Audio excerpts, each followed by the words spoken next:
I sold my 1.3 billion one-soul apartment and went all in on Sejongnu City. I bragged to my wife that I'd provide for her for life with a new apartment in a commercial property. I thought if I just had rental income, I'd live without money worries in my retirement. But one choice of mine brought everything crashing down. My home value halved, the commercial unit stayed vacant, and I'm hit with a blood-draining interest bomb of over 2.5 million, one a month. The day my arrogant pride collapsed in front of an empty bank balance. In the end, my wife, over 60, leaves for a restaurant job, and I head to the security guard office. Where exactly did the retirement I was so proud of go wrong? Let me begin my story now. Before I start, please like, subscribe, and hit the notification bell. This channel delivers the hidden stories of ordinary people every day. I'm Lee Byung-ho, 66 years old this year. I still clearly remember the winter day in 2020 when I retired as a manager after 32 years at the same company. Walking out of the lobby with a bouquet from my juniors, I was sure my life had been a complete success. I had a decent apartment in Mapo and an only son living on his own in Seoul, doing well for himself. That night, my wife set the table with all my favorite foods and said this, "Yes, honey, you've worked so hard. Now let's just travel, enjoy some hobbies, take care of our health, and live leisurely."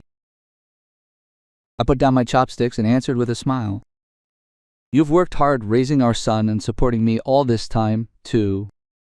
All that's left is for me to spoil you, so let's live without any worries from now on." Back then, I truly had no doubt that I could keep that promise. With 180 million won in severance, 200 million in savings, and above all, my Mapo apartment, which I struggled to buy while taking on debt now worth nearly 1.3 billion, I felt secure. That house, which I'd moved into as we raised our child, was like a lifetime medal of honor to me. I also remember sitting at a small pub with my son after I retired. My son clinked his beer glass against mine and grinned. "Dad, are you really retired now? It doesn't feel real yet." I puffed out my chest and replied, "That's right, your father is a free man now. When you're ready to get married, I'll provide a solid sum, so don't worry. Just find a good person." "Nah, I have no intention of touching your retirement funds, Dad." "What are you talking about? I lived my whole life working at that company just for you, so don't worry. Just trust your father and find a good partner." I had no idea that the night I boasted so loudly was the most arrogant moment of my life. The first few months after I retired felt like a dream. Sleeping in every morning and taking slow walks around the neighborhood with my wife was sweet. When I occasionally met old colleagues, they would all look at me with envy. "You don't have to worry about retirement," they'd say. "You got money, don't you? Your kids aren't giving you trouble, and your son is settled, so you have nothing to envy. We are still struggling to pay off our loans." Every time I heard that, I couldn't help but feel a sense of pride. I thought I fully deserved a comfortable retirement in exchange for the youth I gave to the company for over 30 years. However, looking at the substantial retirement fund in my bank account, a different kind of greed began to creep in. I started to wonder if just sitting still was really the best option. Wouldn't it be great to have even just one monthly rent income coming in? I couldn't stop thinking about a retired senior who lived off rent from a few commercial properties while golfing and traveling. I started to think, why couldn't I do the same? About 2 months after I retired, the conversation at a college reunion naturally turned to retirement funds. One friend said over a drink, "These days, if you just keep your money in a savings account, you can't even keep up with inflation. You have to invest it." Then another friend waved his hand in protest. "It's scary if something goes wrong with your investments. At our age, if we lose a large sum, there's no way to earn it back. I'm just going to save and live as I am." I secretly found myself leaning toward the former's opinion. Having lived my whole life following the company's orders, the newfound freedom to decide things for myself for the first time made me giddy. On my way home after the gathering, looking up at the apartment building standing tall under the night sky, I felt a whirlwind of emotions. Around that time, news about Sejong City was on the air every day. It was reporting that as talks of moving the administrative capital reignited, housing prices in Sejong City were rising faster than anywhere else. Sitting in front of the TV, I casually remarked to my wife, "Honey, look at Sejong City there. It looks like that's going to be a real city of the future." "I suppose so. But what does that have to do with us? We're doing just fine as we are." I didn't say much to her reply, but that night I stared at the ceiling, constantly running calculations in my head. How much I could get for selling our Seoul home, and what I could do with the money left over after buying a new apartment in Sejong City. I endlessly sought reasons for it to rise and stubbornly ignored the reasons for it to fall, unaware that the cruel first button was being fastened, which would one day shake my entire life to its core. The next morning, I sat in my study and took out the old diary I had kept since I started working. Running my finger over goals like buying a house, my son's college graduation, and retirement written on the first page, I felt very proud of myself. It was a life where I hadn't missed a single thing I set out to achieve. I turned to a blank page and, with trembling fingertips, began to write down a new goal. Building stable retirement assets every month. Watching me write in my diary, my wife smiled nonchalantly. "Why do you keep making plans even after you've retired? You're allowed to just rest a little now. Aren't we happy enough just living the way we do now? I closed the diary and gave her a confident smile. "Happiness is great, but why stand still when I can make more money? I'll handle everything myself, so don't you worry." The reason I could say that so easily was the arrogance that all my decisions at the company had always been right. Whether it was getting a promotion or taking on important projects, I had never failed even once. So I believed I would naturally succeed this time as well. I didn't know it back then. I couldn't have imagined that the retirement plan I took such pride in was, in fact, already starting to crumble quietly from that very moment. After that day, checking real estate transaction apps and scanning apartment prices in Sejong City became my new daily routine. After watching it for a few days, I saw that the graph was truly frightening. There were countless complexes that had nearly doubled in value in just a few years. Looking at those numbers, I couldn't help but click my tongue. If only I had known about this sooner, I would have invested already. Without saying a word to my wife, I decided to go to Sejong City on my own for a field trip. Driving down and standing in the middle of the new city, the wide roads and government buildings going up made it feel like a city of the future. Walking through the neatly planned new city, my heart started pounding strangely. I headed straight to the pre-sale promotion center. It is absolutely not too late to join now. With the civil servant population continuously moving in, you don't have to worry about vacancies at all if you pick the right shop location. So many people secure one ground floor unit here and put their retirement worries to rest. Those words sounded like gospel to me. I accepted the floor plans and the colorful market analysis materials the employee handed me, but honestly, I didn't even look at them properly. My heart had already been completely captured by the confident tone of the sales manager and the lively atmosphere unique to the new city. On the drive back up to Seoul, I kept ruminating on those 4 words. No more retirement worries.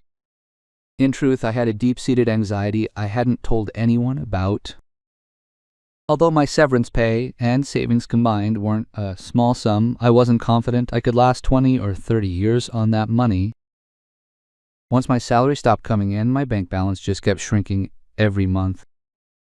I had acted bold and talked big to my wife, but every time I saw the balance drop, I felt a chill run down my spine. With no income until my pension kicks in and my son, living away from home, likely to get married soon, the pressure was mounting. So to me, the word rent didn't seem like mere greed, but the only answer that could put my inner anxiety to rest.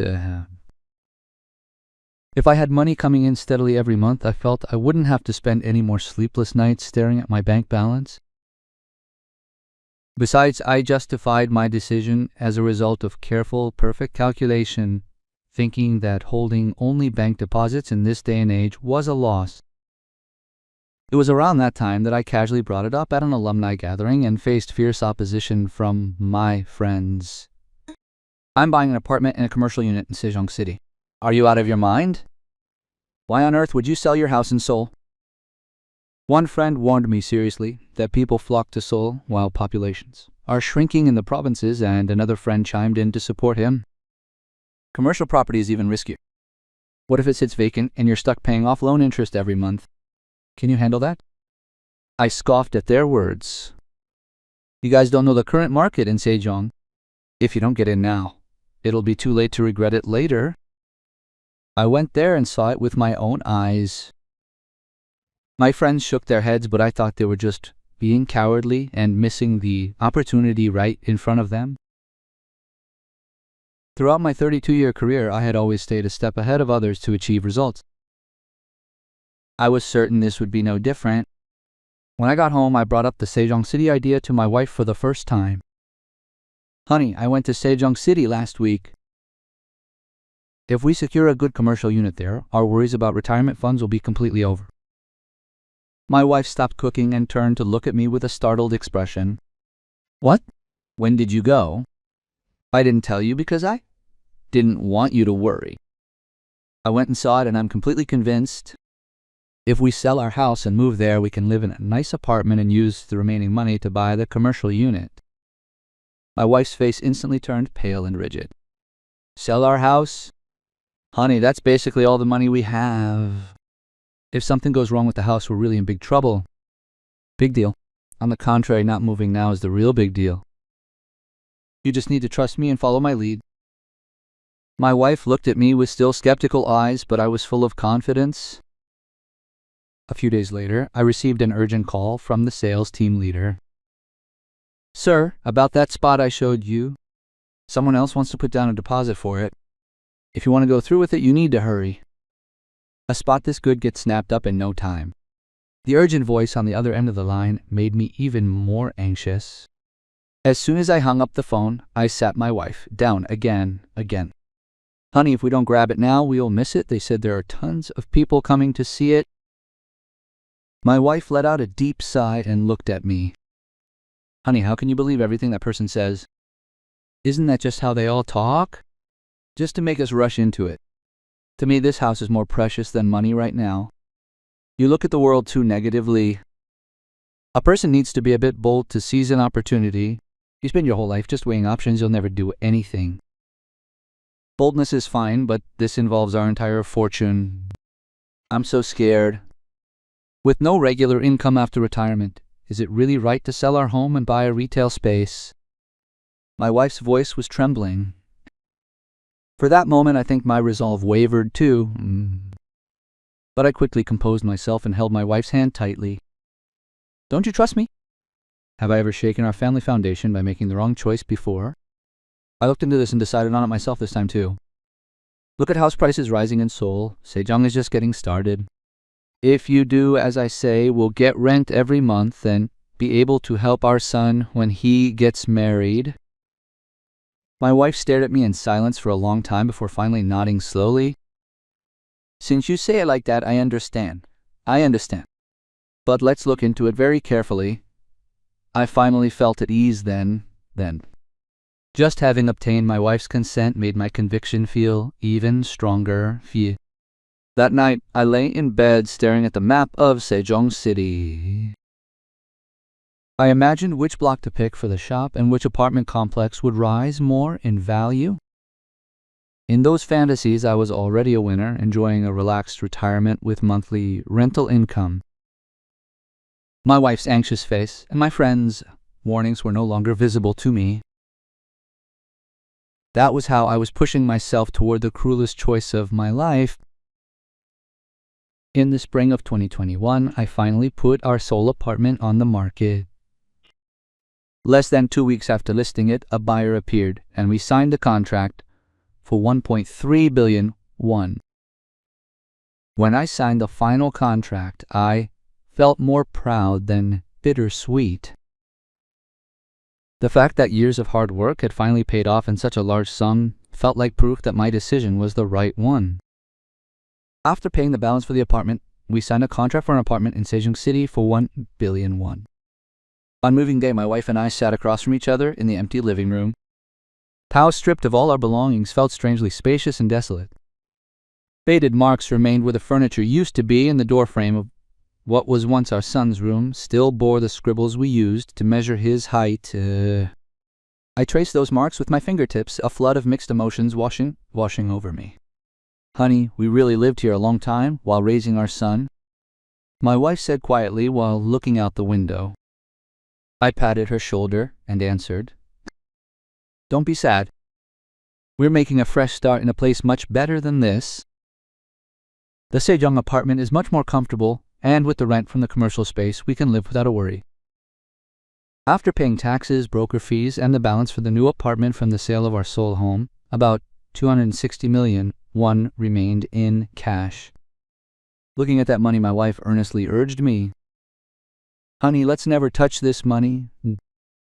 We don't know what might happen, so let's keep it as an emergency fund." I readily nodded at her words. "Yes, of course. This is our safety net for retirement, so let's leave it alone." That promise to protect our surplus funds was, at the time, our final and minimal safety device. On the evening we finished moving, my son, who lives on his own, called me. "Dad, did the move go well?" "Of course it went very well. Come visit later. You'll be surprised at how comfortable it is." "But Dad, aren't you pushing yourself too hard?" I laughed it off as if it were nothing. "Don't worry. Your father looked into everything and made his choice. In fact, it's good news because now I can help you out when you get married without worrying about money." Even after hanging up, I remained immersed in a sense of pride for a while. My son's worried, youthful voice just sounded to me like the naive concerns of a young man who didn't yet know the ways of the world. All that was left now was the commercial space. Fortunately, the first-floor unit I had spotted at the sales center previously was still available. I scraped together 180 million won from my severance pay and 200 million won from my savings. Still, it fell far short of the 850 million won price plus taxes and extra costs, so I decided to cover the rest with a loan secured by the commercial property. I was sitting in the bank office getting a loan consultation, and the employee reviewed my documents and said, "Sir, since you currently have no income, the criteria for determining your loan limit are a bit strict. Fortunately, considering the collateral value of the commercial property and your financial situation, 500 million won should be possible." I didn't feel particularly worried even after hearing that. On the contrary, I felt a greater sense of relief that I had prepared so solidly. The very fact that a loan was approved without any income felt like proof of my capabilities. The employee sorted the documents and added one more thing.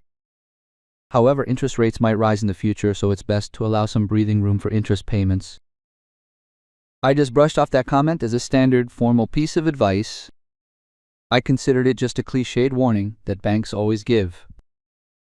Signing the loan documents, I thought to myself, this debt isn't just debt, it's an asset that will earn me money. In just a few months, the commercial rent will easily cover the loan interest and then some and some. The sales team leader smiled broadly as he watched me stamp the contract. "You made a great decision, sir. This location has such solid demand from civil servants that it'll easily bring in 3 to 3.5 million won a month. Even after paying the interest, you'll have a significant amount left over every month." I had already finished the perfect calculation in my head. Retirement with over 2 million won in my pocket every month, even after paying 1.4 million won in interest. That was the perfect picture I had been dreaming of. As I finished stamping the contract and stepped outside, the Sejong city sky was exceptionally clear and blue. I was filled with an overwhelming sense of joy, like a person who had just completed the game of life. I returned home and told my wife that the contract was done. "Honey, the commercial property contract is all finished. Now we don't have to worry about our retirement anymore." My wife looked at me with an expression mixed with relief and anxiety. "It'll really turn out well, right? We just have to make sure we don't fall behind on the interest." "Of course. Once a tenant moves in, the rent will be more than enough to cover the interest. You can stop worrying now." Only then did my wife smile, seeming a little more at ease. I see. I hope it goes well, just like you said. No more suffering. It's the start of happiness. Just you wait. In a few months, we'll be living for the joy of seeing that rent hit our bank account. Although I answered confidently, while organizing the loan contract and the property registration papers in the drawer, I felt a slight heaviness on my shoulders for the first time. 1 apartment, 1 commercial unit, and $500 million, 1 in debt. But I pushed that heaviness aside behind a sense of victory. I had no doubt that the monthly rent I'd receive would be more than enough to cover the burden. A few days later, I posted a photo in our alumni group chat taken in front of the commercial building in Sejong City. I added a short caption saying I had finally finished the contract. The friend who had tried to talk me out of it left only a thumbs-up emoji, while another sent a brief message saying they hoped it would work out. I felt disappointed by their lukewarm reactions, but at the same time I couldn't help but chuckle to myself. I told myself that as time passed they would have no choice but to admit my choice was the right one. Back then, I had no idea how precarious my belief was, built on a foundation of sand. For the first few months after moving, I felt like I was on top of the world. Standing on the balcony, I could see the city landscape with a view of the Geum River, and my future looked bright. My wife was hesitant at first, but she soon started making new friends in the neighborhood. Honey, the neighbor next door says many people here are retirees from Seoul like us. Every time my wife shared such news, I felt a sense of pride. It felt like proof that we had made a smarter choice than everyone else. On weekends, we walked along the promenade lined with young trees, enjoying the fresh air of the newly developed city. In Seoul, I was always swamped by people and traffic, but here, the wide roads and quiet parks seemed to welcome us. Even in the alumni chat, people would occasionally ask how I was doing. One day, even the friend who had been so skeptical sent me this message: "Hey, I heard property values in Sejong shot up. You really had a good eye." When I received that message, I rejoiced internally. It was the moment my conviction that I had made the right choice became firmer than ever. My wife was also getting used to life here, mingling with the neighbors she had met. One day, after she returned from a walk, she told me this: "Honey, the neighbor next door has 2 commercial units, and she said 1 is already rented out. We'll be the same soon, right?" Hearing that, I became even more certain. Our commercial unit will be rented out soon, too. If everyone else is doing it, there's no reason we can't. However, the problem was the commercial unit itself. When I signed the contract, I believed a tenant would be easy to find, but summer passed and the space remained empty. Every weekend I went to check on the commercial building myself. The for rent sticker on the first floor window was fading, but I didn't receive a single inquiry call. I contacted the sales manager several times, but the answer was always the same: "Sir, please wait just a little longer. It takes some time for a commercial district to fully settle. Once the surrounding government offices are all moved in, it will fill up naturally." I believe those words exactly as they were said. Even while watching the maintenance fees and loan interest leave my account every month, I comforted myself by saying I just needed to hold on a little longer. Whenever the date for the interest payment arrived, I grew anxious without realizing it, but I pushed those feelings away and pretended to be calm. It wasn't until late that autumn that a single person finally appeared to see the commercial space. He was a young owner looking to open a franchise cafe, and as we exchanged messages for a few days, I had high hopes.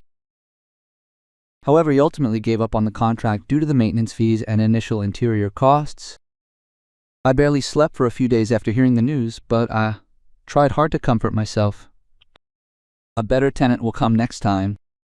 Around that time, my son came to visit our home in Sejong for the first time. As he looked around the new apartment, he asked cautiously, "Dad, did you find a tenant for the commercial space?" "It's just because this is a new city still finding its footing. It will fill up soon. Don't worry too much. But you're still paying interest and maintenance fees every month.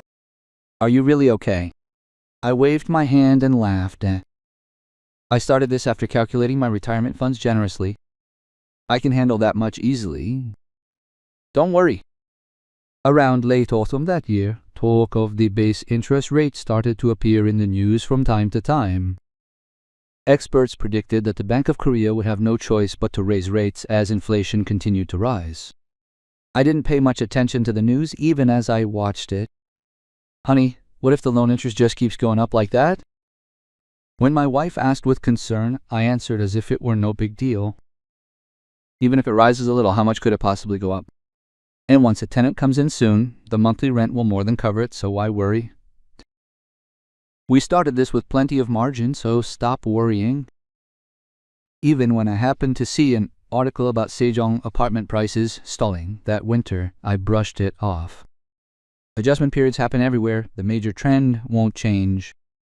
I comforted myself like that and tried hard to suppress the anxiety in my heart. At the end of the year, my wife suddenly spoke up while preparing dinner. Honey, the news keeps saying, the real estate market isn't looking good lately. Are we really going to be okay? I answered while still holding my spoon. Why are you doing this again? How many times do I have to tell you? It's just stalling for a moment right now. The market is supposed to grow by going up and down. Just wait a little bit. Next year it will go back up as if nothing happened. My wife didn't say anything more, but an indelible look of anxiety still remained on her face. Even while looking at my wife like that, I remained confident deep down. I believed that my life, which had lived without major crises, would not betray me this time either. I believed that the commercial vacancy and the slowly rising interest rates were just passing gusts of wind. I really didn't know back then that those quiet signs were the beginning of a storm that would shake our couple's life to its core. As soon as 2022 dawned, the evening news was practically plastered with talk of interest rates. The Bank of Korea began raising the base rate again and again, and the pace was alarming. I initially brushed it off, but as spring passed and summer approached, I could no longer ignore the interest payments draining from my account. The loan interest that used to be 1.4 million won had suddenly soared well past 2 million won. Honey, the interest went up again this month. Won't this become truly unmanageable soon?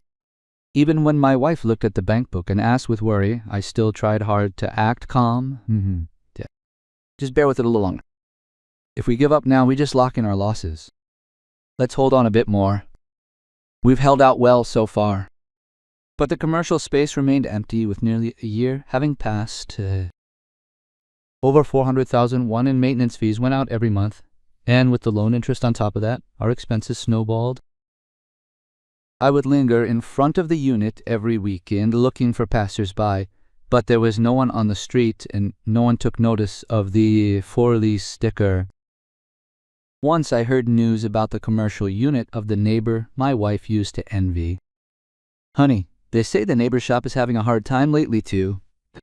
Even the place that was rented out lost its tenant because they couldn't last long. Strangely, hearing that brought a sense of relief to one corner of my heart. It was the reassurance that I wasn't the only one in this situation. But that relief did not last long. The fact that others were struggling did nothing to improve my own situation. Around autumn, I happened to check the actual transaction prices of apartments in Sejong City and felt my breath catch in my throat. The apartment we bought for 1 billion won was being traded in the 600 million won range for a similar size. I refreshed the screen several times to make sure I wasn't misreading it. But the numbers did not change. Honey, take a look at this. Our apartment's market value has dropped this much. When I held out my phone screen, my wife stared at it silently for a long time. Is this for real? That it's dropped this much from the price we paid? Still, this must be a temporary correction. It will rise again as time passes. Even though I said that, I couldn't get any sleep that night. The reality was finally setting in. The commercial space was vacant, bleeding money through maintenance fees and loan interest while the value of our apartment had plummeted, wiping out millions in an instant. When winter arrived, the situation only got worse. The loan interest exceeded 2.5 million won. And with maintenance fees added, we were losing nearly 3 million won every month on that one space. Whenever the notification chimed on my phone, on the 25th of each month, my hands would tremble without me realizing it. Every time I checked my bank account to see that large sum vanish in a flash, I would sit there in a daze for a long time. Honey, are we really going to be in big trouble at this rate? Can't we sell the commercial space? No. It'll be rented out soon. I was like someone possessed, just repeating the same words over and over. I couldn't tell if I was unable to admit my wrong choice or if I truly believed it would work out.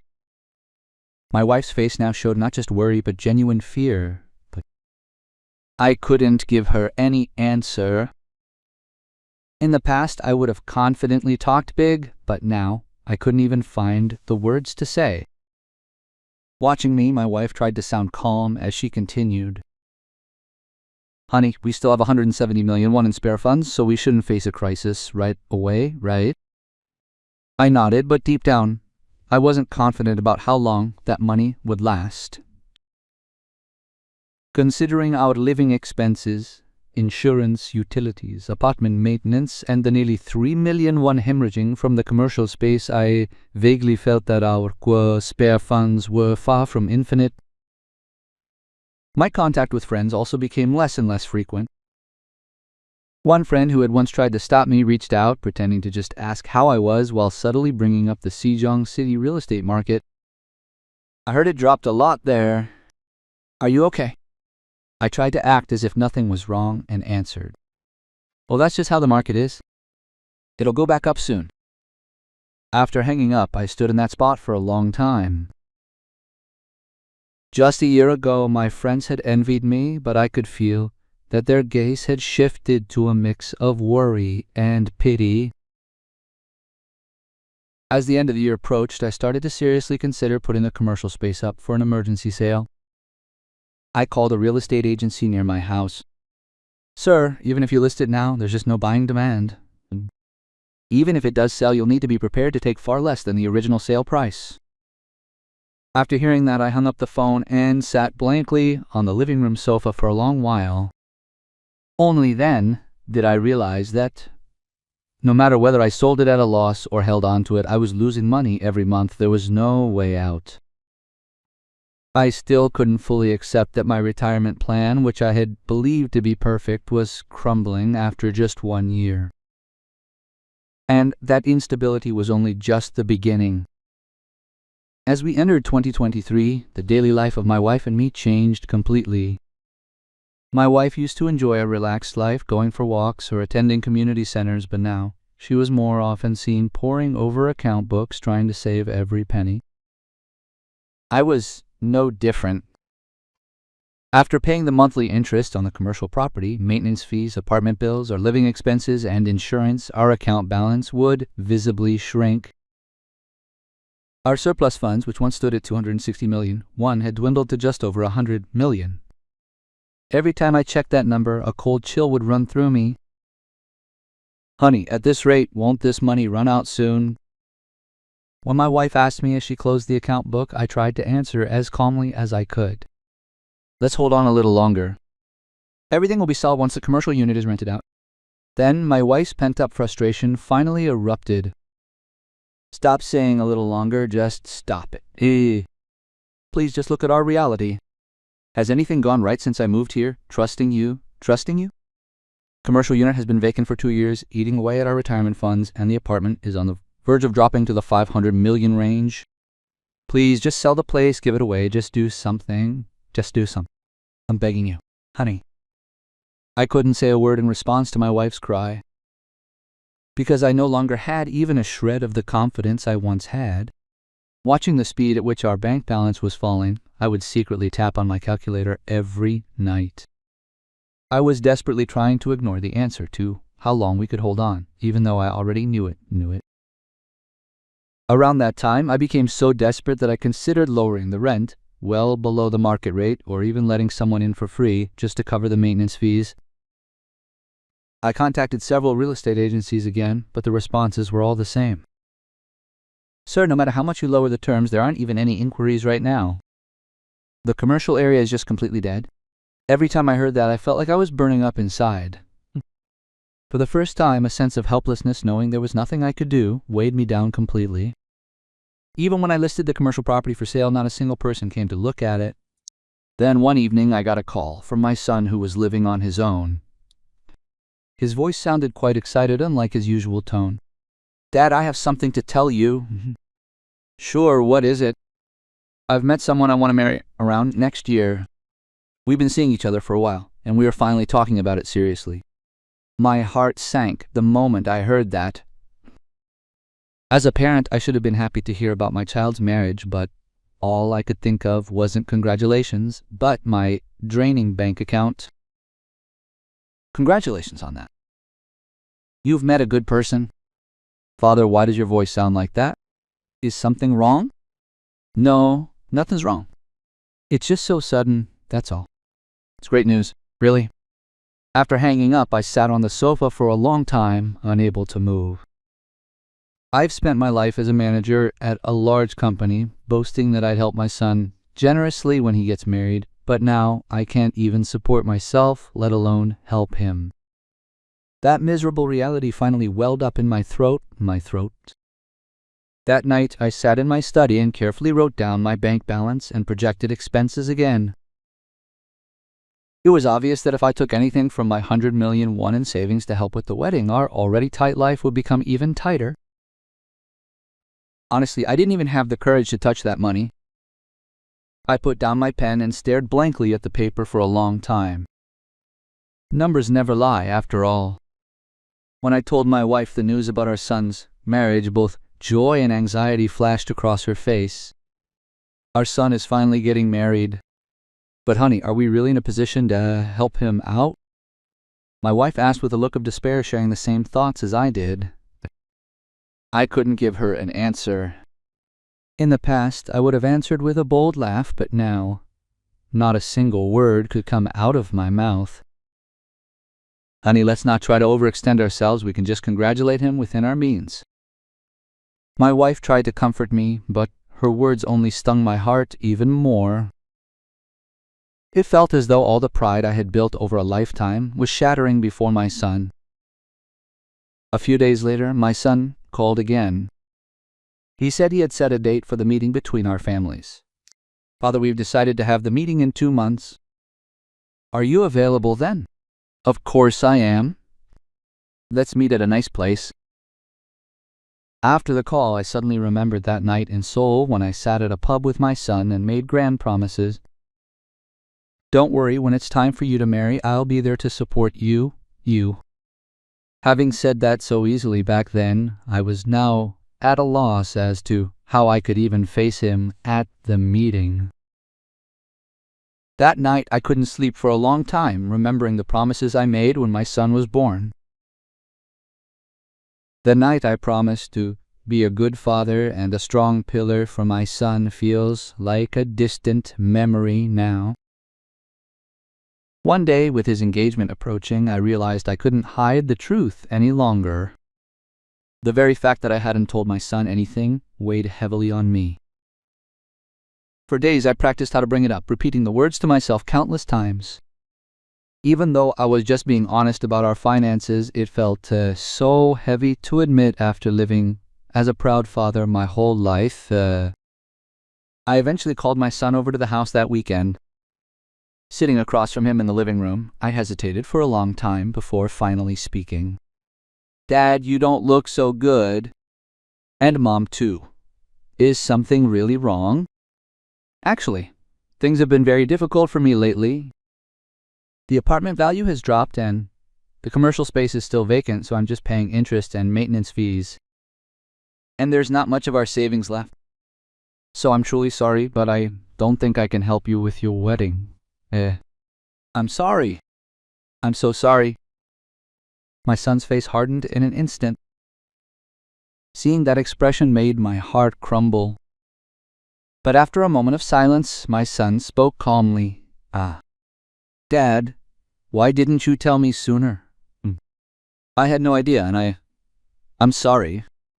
I was so ashamed I couldn't bring myself to say it." "Dad, I'm really okay. For now, just think about yourselves. I'll handle the wedding on my own." We'll just prepare according to our means, so please don't worry." The moment I heard those words, I felt as if tears would burst forth. Seeing my son comfort me, instead of letting me burden them, I painfully realized how much pointless pride I had been clinging to. "Thank you. Thank you so much.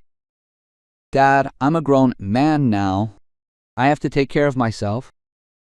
I know how hard you and Mom worked to raise me, and now it's my turn to be a reliable son. Don't worry, and please just take care of your health, both of you." After my son left, I sat alone in the living room for a long time. While I was ashamed that my pride had broken down before my child, I also felt as if I had finally set down a heavy burden that had been crushing my shoulders. That evening, my wife quietly called me over to sit down. "Honey, I'm going to start working at a local restaurant tomorrow. I heard there's an opening for a kitchen assistant." I looked at my wife with surprised eyes. "You? Working at a restaurant? At your age, over 60? Honey, we can't just sit around doing nothing. We both need to do something. Wouldn't it be better to earn at least a little something than to just sit at home and watch our bank balance dwindle?" I couldn't say a word in response to my wife's confident voice. While I was drowning in despair and just worrying, I felt so grateful to my wife for wanting to go out and earn a living right away, yet I also felt so pathetic and small. My heart ached as I remembered my old promise to never let her get her hands wet, but I knew all too well that I wasn't in any position to cling to that kind of pride. "I'm sorry, honey.